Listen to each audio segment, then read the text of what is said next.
दिल्ली सरकार द्वारा संचालित आईटीआई विवेक विहार और आईटीआई शाहदरा में हाल ही में एक खास कार्यक्रम आयोजित किया गया, जहां छात्र छात्राओं को न सिर्फ सीखने का मौका मिला बल्कि खुलकर बातचीत करने का भी मंच मिला। यह कार्यक्रम गुरु ज्ञान सिंह एजुकेशन सोसाइटी और संस्कार उज्ज्वल फाउंडेशन के संयुक्त प्रयास से आयोजित किया गया। कार्यक्रम की शुरुआत पॉज पर एक संवादात्मक सत्र से हुई, जिसे डॉक्टर ममता सैनी ने बहुत ही सहज और भरोसेमंद तरीके से समझाया।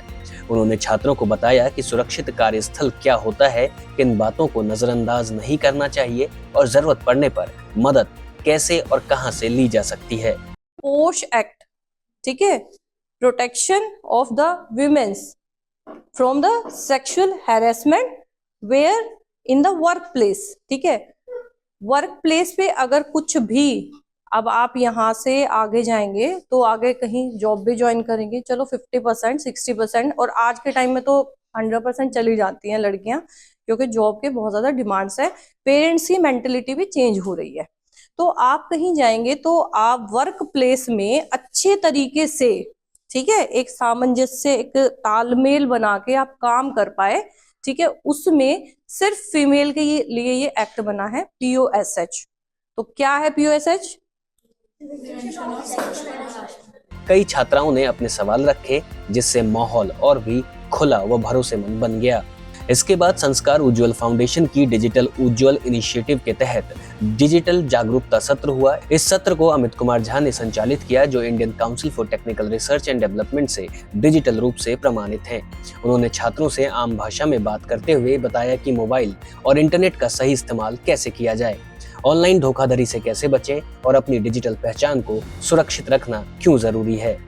आप किसी के दबाव में ना आए, बचो उन चीजों से। कोई आपको प्रेशर कैसे कर सकता है ना?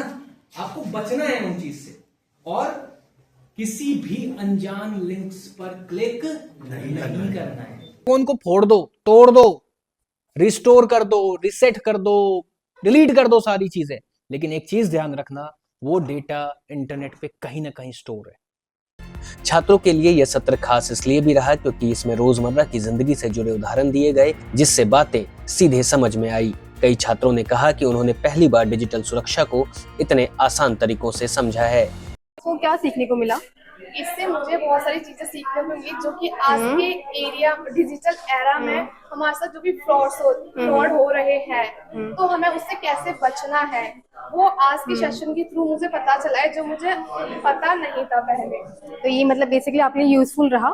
जी बहुत रहा ये, और इससे मैं जो मुझे सीखने को मिला है वो मैं दूसरों को भी बताऊंगी, जिससे इस बारे में नॉलेज नहीं है, इन चीजों के बारे में नॉलेज नहीं है। तो आपने भी अपना पासवर्ड सब कुछ सिक्योर रखा है? जी जी बिल्कुल, जैसे कि सर ने बताया कि उसमें कोड्स छोटे-छोटे जैसे कि @, ये हैशटैग वगैरह यूज करके एक बहुत ही स्ट्रॉन्ग पासवर्ड बताना है, जिसको किसी को हिंट ही ना लगे, कोई थिंकिंग ही ना कर पाए इन चीजों के बारे में। मेरा नाम शिवानी है और मैंने यहाँ पे डिजिटल ज्वेल योजना का एक सेशन हुआ था। उसमें हमने 5 चीजें ऐसी सीखी जो मतलब हमारे डिजिटल हमें सेफ रखता है। पहला कि हमें पासवर्ड ऐसा रखना है जो कोई नॉर्मली हैक ना कर सके। व्हाट्सएप पे जो आए हुए स्कैनर्स होते हैं, हमें उसे स्कैन नहीं करना। तीसरा, हम फोटोज वो क्लिक करें जो मैंडेटरी हो।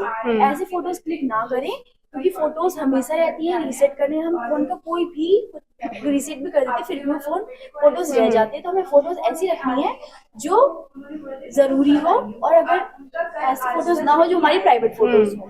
एजुकेशन सोसाइटी की साइड से जो ये वर्कशॉप हुई, आपने उससे क्या सीखा?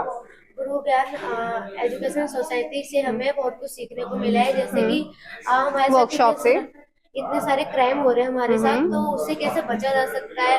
और जो फोन, छोटे छोटे बच्चों को इतने सारे फोन, मतलब बच्चे खाना नहीं खाते तो उन्हें हम फोन दे देते हैं, तो उनको फोन देने से हमें क्या नुकसान होता है, ये चीज के बारे में बताया गया है। और जो हमारे साथ क्राइम होता है तो उससे किस तरीके से बचा जाता है। पॉश एक्ट, या अच्छा, उससे आपको क्या सीखने को मिला?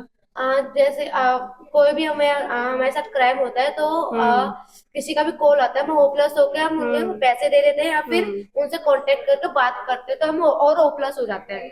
तो हमें उस चीज के बारे होपलेस ना होकर हमें उस टाइम होशियारी से काम करना चाहिए। और उस टाइम हमें हर चीज के बारे में सोच समझ कर हमें उन्हें पैसे ना मतलब देना नहीं चाहिए और उनको इस तरीके से बात करना चाहिए कि उन्हें ये पता ना चले कि हाँ हम डर चुके हैं। आपका नाम? लक्ष्मी कुमारी गुप्ता। कार्यक्रम के अंत में सभी भाग लेने वाले छात्रों को डिजिटल भागीदारी सर्टिफिकेट दिए गए। छात्रों के चेहरों पर संतोष और आत्मविश्वास साफ दिख रहा था। तो जो स्कैमर्स होते हैं पहले एक विक्टिम चुन लेते हैं, उसके हिसाब से फिर वो क्या करते हैं कि उसको स्कैम करने के लिए उसको लिंक या कुछ ऐसी चीजें भेजते हैं ना, जिसपे वो क्लिक करे तो उनके पास जो उनके सारा डेटा हमारा चला जाए, डेटा चला जाता है, सारे एनालिसिस उनके पास चला जाता है, ओटीपी वगैरह बैंक से वगैरह जो भी होता है, तो उनके पास एक ना सिस्टम हो जाता है कि अभी इस बंदे के हम पैसे या कुछ। यह कार्यक्रम केवल एक सत्र नहीं था, बल्कि छात्रों के लिए एक ऐसा अनुभव रहा जिसने उन्हें सुरक्षित, जागरूक और जिम्मेदार बनाने की दिशा में एक कदम आगे बढ़ाया।